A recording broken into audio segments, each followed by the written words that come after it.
자, 금요일이죠. 서울의 오늘 집중 리포트로 시작해 보겠습니다. 여러분들 평소 문화 생활을 얼마나 즐기고 계십니까?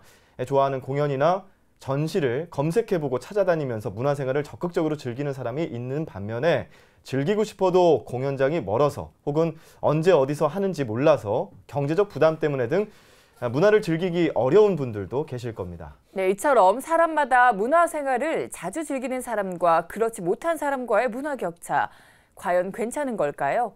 TBS 집중 리포트에서 짚어봤습니다. 서울 시민을 대상으로 평소에 문화 생활을 얼마나 즐기는지 물어봤습니다. 한 달에 한 번 정도 즐기는 것 같습니다.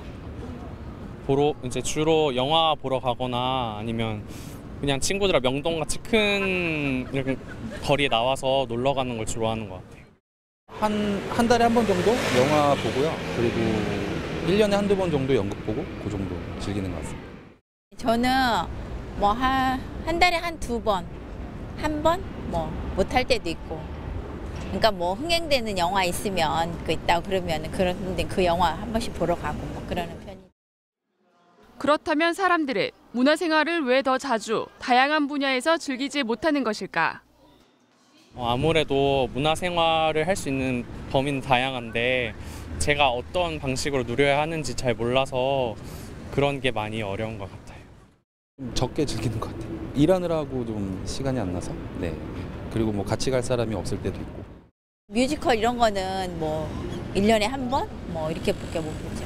연말에 한 번씩 뭐 친구들이랑 연말이니까 뭐 비싼 거 한 번 보자 그런 뮤지컬 같은 거 한 번. 사람마다 시간이 없어서, 정보를 몰라서 또는 금액적으로 부담돼서 등 이유는 다양했습니다. 실제 통계에서도 이 같은 차이는 확연했습니다. 연령별로는 10대에서 30대까지 문화 향유 비율이 높고 40대 이후에는 크게 낮아지는 모습을 보였습니다. 결혼 여부에 따라서도 차이를 보였는데 미혼자의 문화 향유 비율은 매우 높은 반면 기혼자와 이혼자의 비율은 낮은 편이고 차별 후에는 그 비율이 더 크게 떨어졌습니다. 또 학력과 소득이 높을수록 비율이 높았습니다. 그렇다면 이 같은 문화 격차는 무엇이고 왜 일어나는 것일까? 문화 격차는 다양한 문화 주체들이 문화에 접근하거나 즐기거나 누리거나 이를 통해 삶을 풍부하게 할 기회가 다르게 작동하는 것으로 볼 수 있습니다.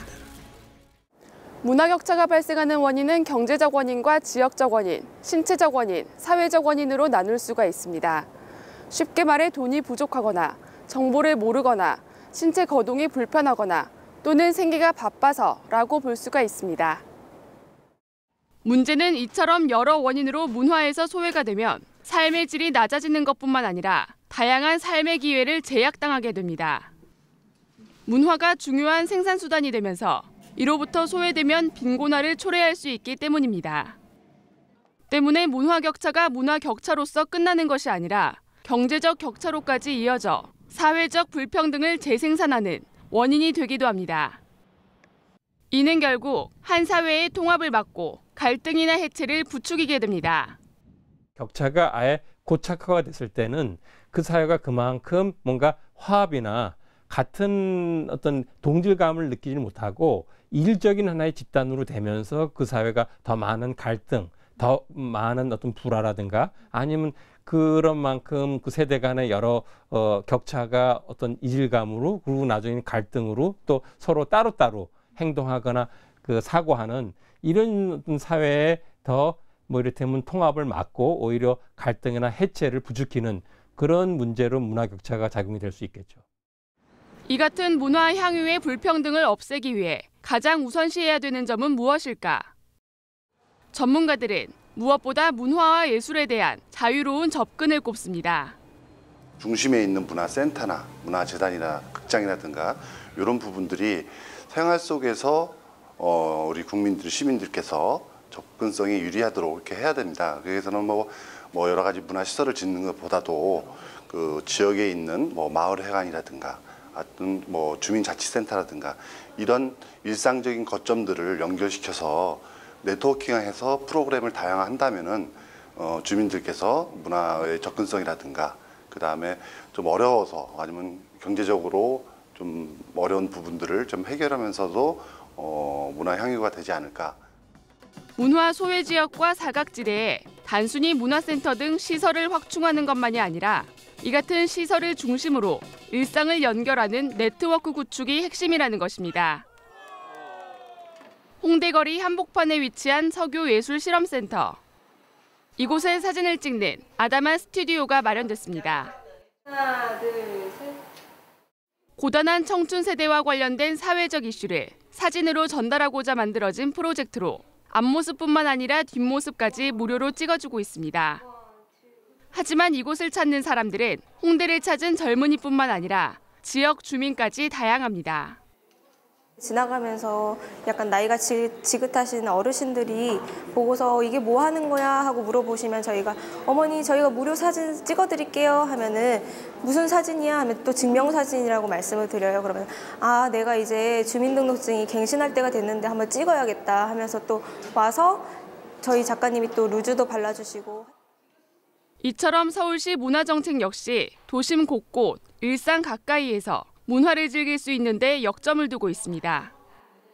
생활 주변에서 이런 문화 부분을 느끼고 어떤 의미는 시민들이 참여할 수 있게 예를 들면은 저희가 거리 예술 존 사업이라는 건 서울시 전역에 예술할 수 있는 공간을 지정해서 저희가 검증된 예술단을 그 공간에서 계속 일주일에 뭐 1회 2회든 정기적으로 공연을 하도록 하면 시민들이 지나가면서 생활 속에서 뭐 시장에 간다든지 잠깐 뭐 나왔다가 본다든지 이런 식으로 공연을 할 수.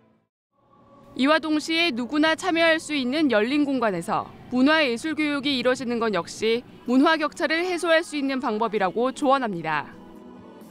현재 서울시에서 계층별 맞춤형 문화예술 교육 프로그램으로 추진하고 있는 서울시민예술대학과 토요문화학교, 우리 동네 예술학교 등과 같은 것입니다. 문화 격차 해소를 위해 시도하고 제시되는 다양한 해결 방안들. 사회라는 것 자체가 동일할 수 없는 만큼 문화 격차를 완전히 해소할 수는 없습니다.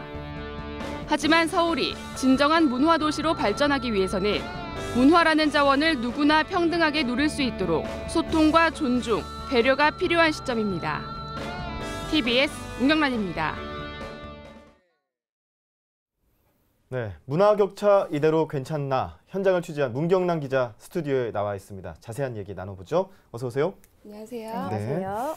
자, 연말 다가오면서 요즘 곳곳에서 문화 공연 많이 열리고 있는데요. 네. 저도 이 리포트를 보면서 평소에 내가 얼만큼 문화 생활을 즐기고 있는가 고민을 해봤는데 저는 사실 문화생활이라고 넓게 바라보지 않고 집에서 TV 보는 것도 문화생활이라고 생각하고 있었거든요. 그렇게 보면은 열심히 문화생활을 즐기고 있는 건데요. 네. 사실은 밖에서 어떤 공연이나 이런 거 보기에는 뭐 귀찮아서도 있고 경제적 부담 때문에도 있고 여러 가지 네. 이유 때문에 공연장을 못 가게 되는 경우도 있습니다. 근데 지금 문화라는 거를 정의를 내려야 될 것 같은데 문화를 어떻게 정의 내릴 수 있을까요? 네, 저도 취재를 하면서 이제 문화를 어떻게 정의할 것이냐 이 부분이 가장 어렵고 또 전문가들의 자문도 많이 구했던 부분이라고 할 수 있습니다. 네. 우선 문화란 사전적으로는 인류의 지식, 신념, 행위의 총체로 정의가 되는데요. 너무 광범위하기 때문에 다양한 학문에서조차 또 서로 다르게 정의를 하고 있어서 학자와 전문가들조차 저희 문화를 정의하기는 매우 어렵다고 말을 했습니다. 예. 그렇군요. 그러면 결국 문화에 대한 정의를 못 내린 건가요? 그건 아닐 것 같아요. 집에서 TV 보는 것도 문화 생활 중에 하나죠. 네, 그렇긴 한데 어떻게 정의를 내려봐야 될까요? 네, 결국 이제 물론 이제 문화라는 것은 이제 세 가지 정도로 크게 구분을 할 수가 있다고 합니다. 네. 우선 첫째 생활 양식으로서의 문화인데요. 또 사회에서 공유되는 태도나 가치관, 학습 등을 모두 포함하는 개념입니다. 예. 또 둘째는 지적 예술적 산물로서의 문화인데요. 여기에는 전통 문화유산과 예술, 또 문화 콘텐츠 등이 포함되는 개념입니다. 또 세 번째는 상징체계로서의 문화입니다. 문화가 상징적 의미를 창출하고 이를 통해서 상호작용과 의사소통이 이루어진다는 그런 개념으로 볼 수가 있습니다. 예. 근데 표현이 어려워요. 생활 양식으로서의 문화, 지적 예술적 산물로서의 문화, 그리고 세 번째가 상징 체계로서의 문화. 좀 어떻게 보면 일반 시민들이 접근하기에도 어려운 개념이라고 생각이 드는데요. 이 문화가 생각보다 광범위하게 봐야 할 문제인 것 같은데 그럼 이 세 가지 중에서 어떤 것들을 중심으로 봤나요?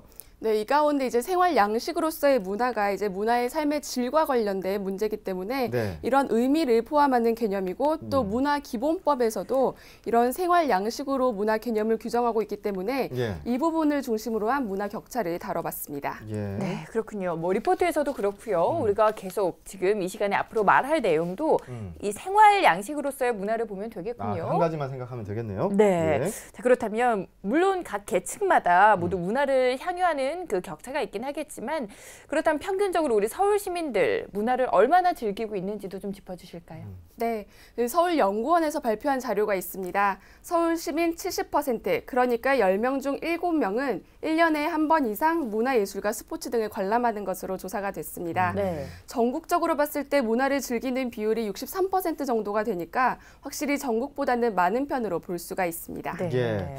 보니까 그 일반 시민들 리포트 할 때 그 인터뷰를 보니까 그 영화를 보는 분들이 상대적으로 좀 많더라고요. 영화도 또 그 문화생활 범주 안에 들어갈 수 있겠죠?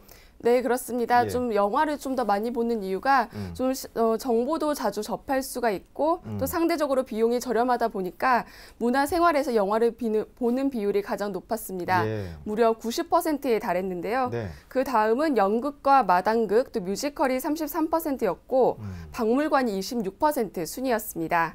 또 이와 함께 문화를 즐기는 사람들은 1년에 10번 정도, 또 비용은 평균 7만 원 정도를 사용하는 것으로 나타났습니다. 네. 그렇군요. 뭐 영화, 연극, 마당극, 뮤지컬을 이제 주로 접하게 되는 것 같은데 물론 사람마다 격차가 있다는 점은 감안해야 될 것 같습니다. 예. 그런데 앞서서도 이야기를 해주셨지만 서울 시민은 70% 정도가 문화생활을 1년에 한 번 이상 즐긴다라고 해서 전국의 63%보다 비율이 높았는데 이렇게 서울이 더 문화 향유 비율이 높은 데는 뭐 어떤 이유가 있을까요? 네, 아무래도 문화를 누릴 수 있는 시설이 이제 지방보다 많고 다양하다는 게 큰 이유로 보이는데요. 예. 문화시설이 많으면 그만큼 문화를 접할 기회도 많고 또 더불어서 문화 만족도도 높아지는데 큰 영향을 미칠 수가 있습니다. 하지만 이제 지역마다 환경이 다르고 또 그 지역만의 고유 문화가 있기 때문에 시설을 무조건 많이 지어서 문화를 많이 누리게 됐다. 또 이렇게 생각하는 것은 또 오류가 있을 수가 있습니다. 예. 단순히 시설 문제가 아니다라는 건데 그러면 시설 외에도 이렇게 서울에 집중되어 있는 그 문화 뭐 생활이라고 해야 될까요? 이런 것들 어떻게 또 바라볼 수가 있을까요? 네, 이번에 취재하면서 만난 전문가들은 이제 지난해 제정돼서 실행된 지역문화진흥법에 대한 이야기를 많이 들을 수가 있었는데요. 네. 이제 과거 관 중심에서 벗어나서 지역 주민이 스스로 참여하고 또 지역 고유의 풀뿌리 문화를 발전시킨다는 점에서 그런 의미가 있었습니다. 지역 내에서 생활과 연계된 문화시설과 프로그램 등 이런 게 만들어지면서 참여도와 만족도가 높아지고 결국 문화 활성화로 이어지는 데 기여하고 있다고 평가를 했습니다. 예, 그렇군요. 사실 문화라는 거 뭐 어렵게 느껴질 수도 있겠지만 어떤 태도나 이런 것에 따라서 자기가 즐길 수 있는 그 어떤 범위는 넓다라고 생각이 들고요. 연말이 다가오면서 이 문화에 대한 관심이 높아지고 있는데 이때 맞춰서 이야기 잘 나온 것 같습니다. 추워지는 때에 문화 사각지대에 놓인 소외 계층들이 함께 어울릴 수 있도록 문화가 그 연결고리가 됐으면 하는 바람을 해봅니다. 오늘 말씀 잘 들었습니다. 고맙습니다. 고맙습니다.